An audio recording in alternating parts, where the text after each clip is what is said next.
Now, ABC 2 News, the latest at 11. First at 11, an update on the breaking news out of D.C. we've been following all night. It is the deadliest crash in the history of Washington's metro. At least 6 people are dead, dozens more injured after 2 trains collide. It happened around 5 o'clock at the height of the evening commute. Good evening, I'm Mary Beth Marsden. We have live team coverage tonight. Kristen Schaefer is following all the information about the investigation from our breaking news center.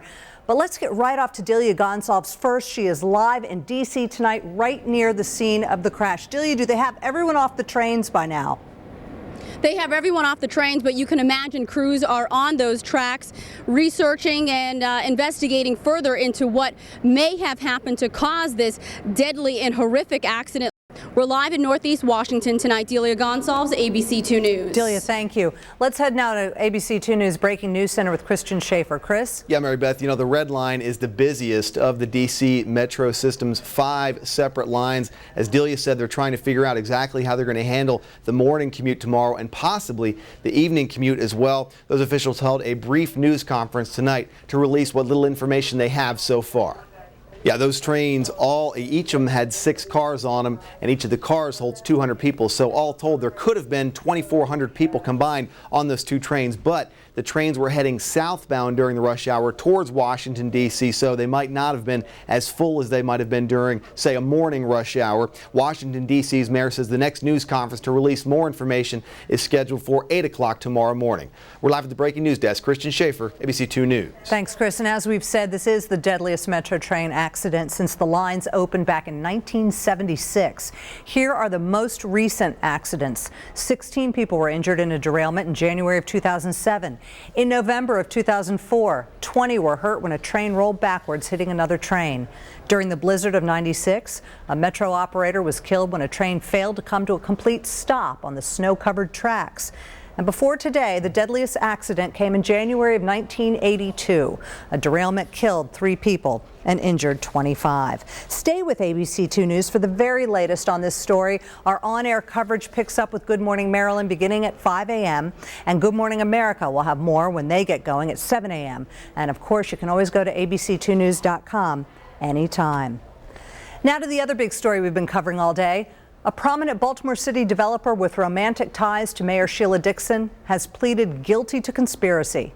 Ronald Lipscomb entered his plea of conspiring to violate campaign finance laws just before his trial was set to begin today. As ABC 2 News' Linda So reports, the plea agreement could signal trouble for the mayor. Ronald Lipscomb had no comment as he left the courthouse. The prominent developer who once dated the mayor has been connected to the ongoing City Hall probe into Dixon's finances. In downtown Baltimore, Linda So, ABC 2 News. As part of the plea, prosecutors are recommending 1 year of probation for Lipscomb, a $25,000 fine, and 100 hours of community service. 38 more Baltimore City police officers who had been accused of wrongdoing are back on the streets tonight. Charges against the officers have been dropped after police found that the prosecutor in charge of internal affairs made errors. 12 other cases were dropped last month.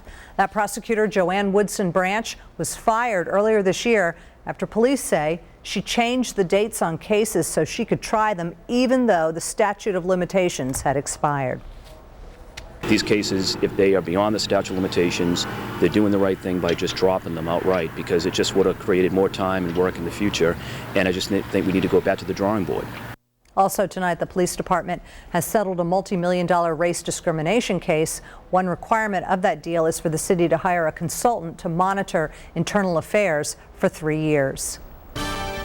Earlier this afternoon and this evening, Maryland's most powerful radar was tracking some shower and thunderstorm activity moving along the eastern seaboard. That has now moved out of the area.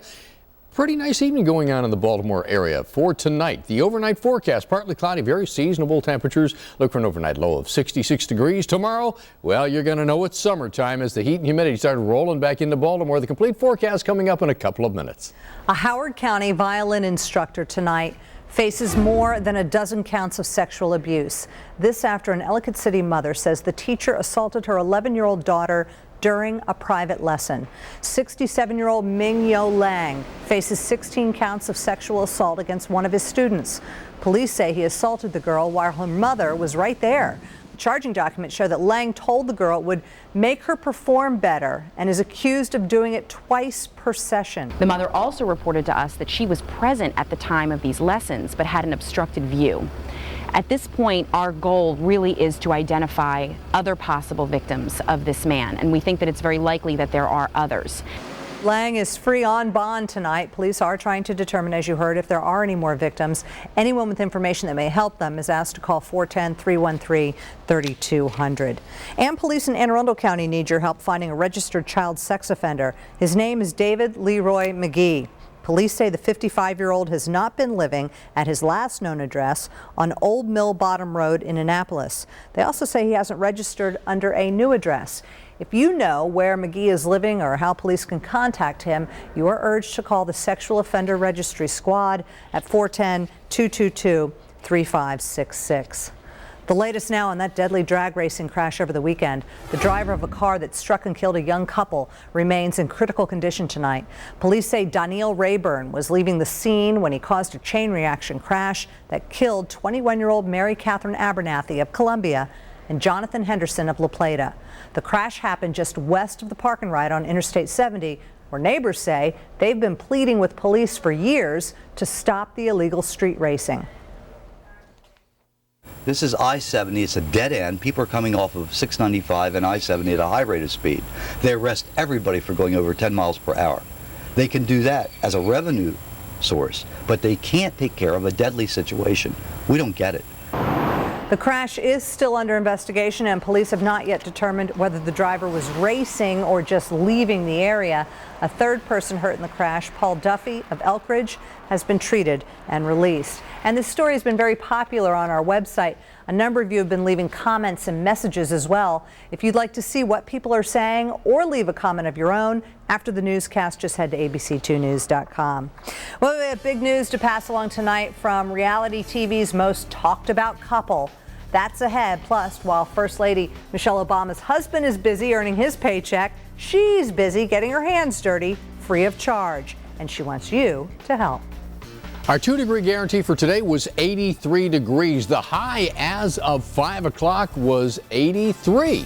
However, our actual high got to 85, so we still hit that 2-degree guarantee, giving us 7 days in a row. What about tomorrow, and what about the rest of the week? The forecast coming up.